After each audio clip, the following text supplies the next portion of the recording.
Hi ladies and gents, this is Mike.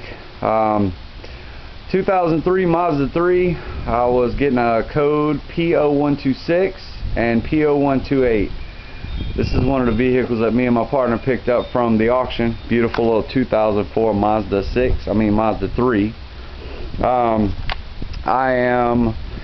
When you have these two codes, you are actually going to have to change this thermostat. Thermostat gets stuck open, which causes the open loop on the coolant.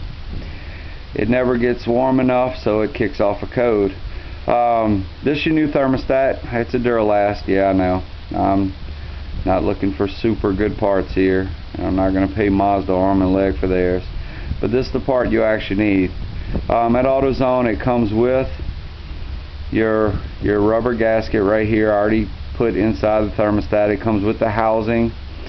I just paid $39.95 for this piece, and it goes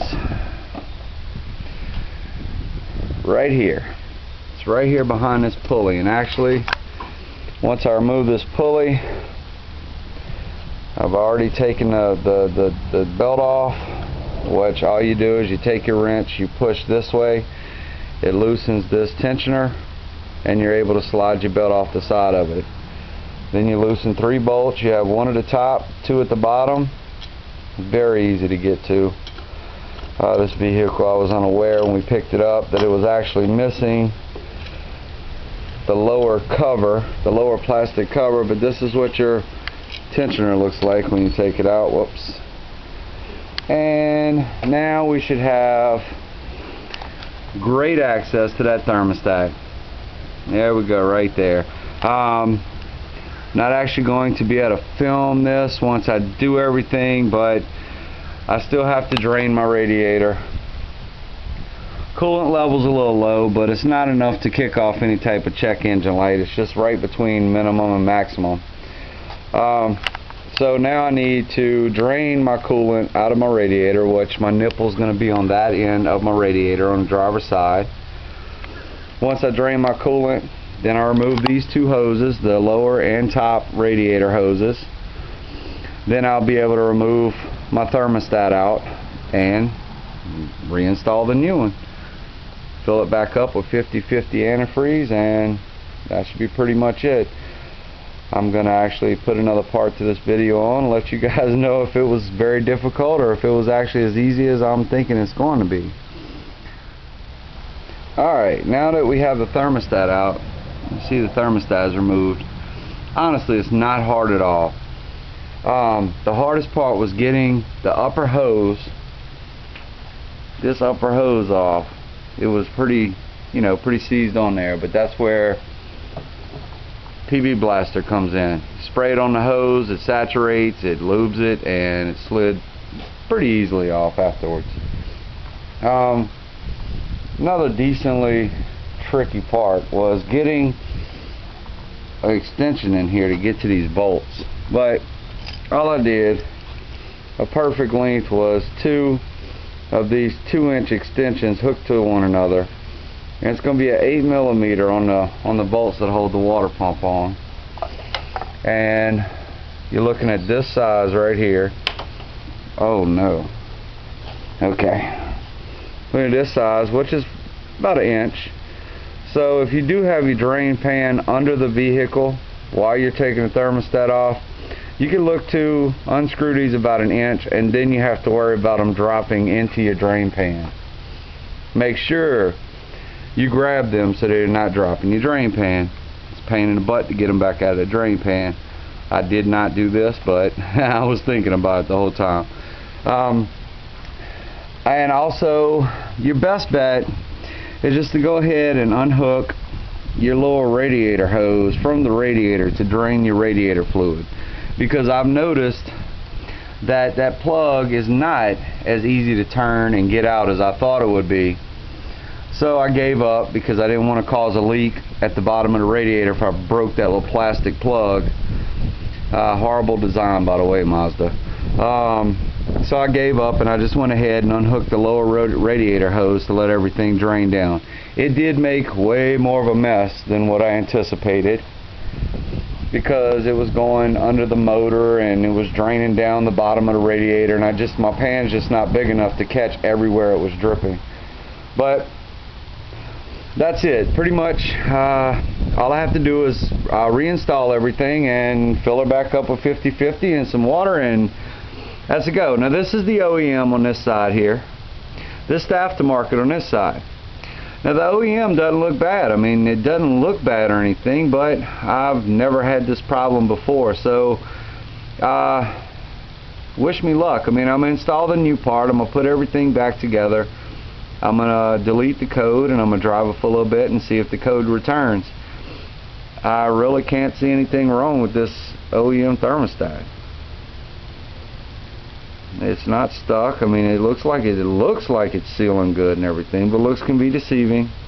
I've had faulty thermostats before on Chevys that looked perfectly fine, but they were actually had a little gap right there in the seal at the bottom by the plunger where it was allowing coolant to flow through, and it wasn't sticking, it wasn't setting right. So I'm going to go ahead and reinstall everything and get right back to you.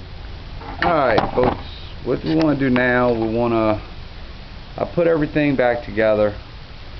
I put all my fluid back in. As you can see, it's at the max line, a little above the max line, but that's because once the thermostat opens up, it still has to fill the engine. So I have a little 50/50 sitting here next to me. We're going to go ahead and fire up the engine. You should be able to see the fluid moving, and then you'll see it drop once the motor reaches operating temperature, which shouldn't be that long since I drained all the fluid out of the vehicle.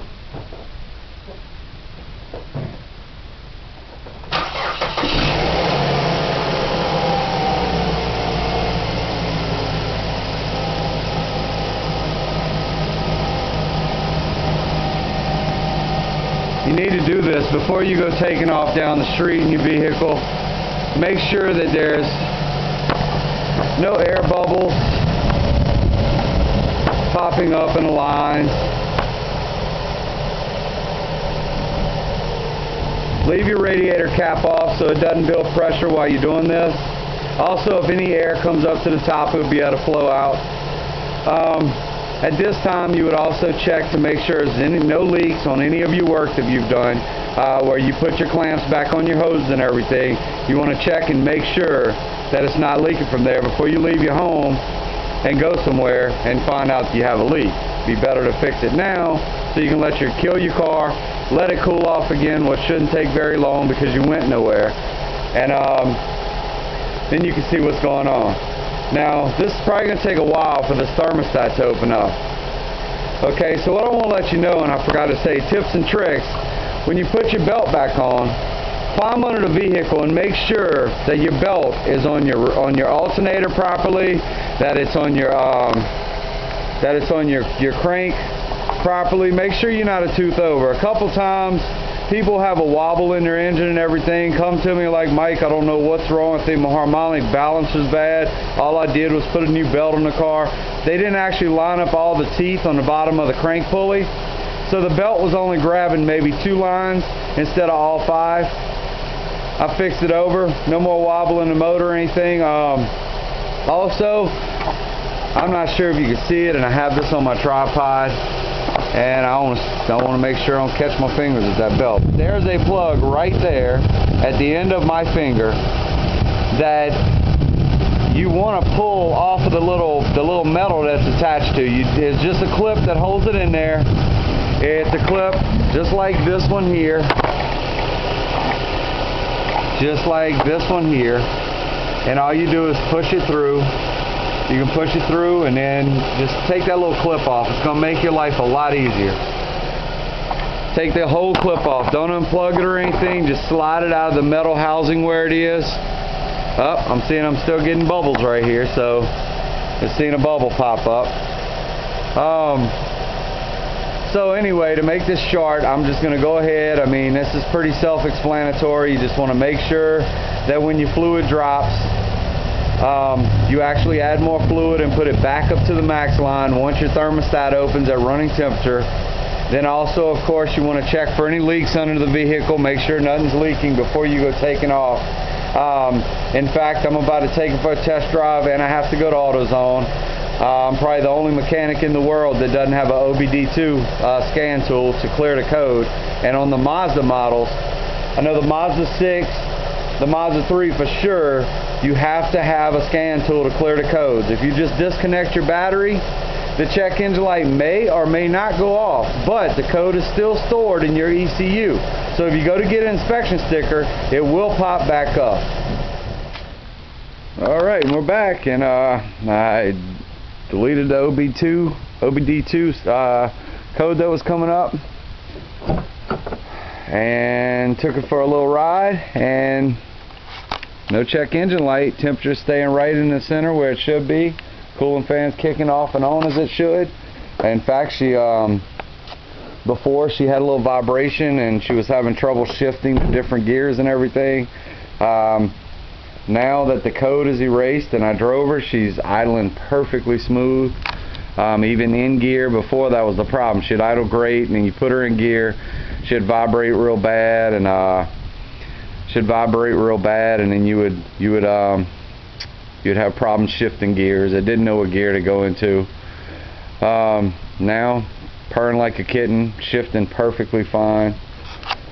So that's how you fix a code P0162 or P0128 on a Mazda 3 2004. I believe it's the same for the 04, 06 through 06. I'm not sure. You'd have to check. But there you go. Thanks for watching.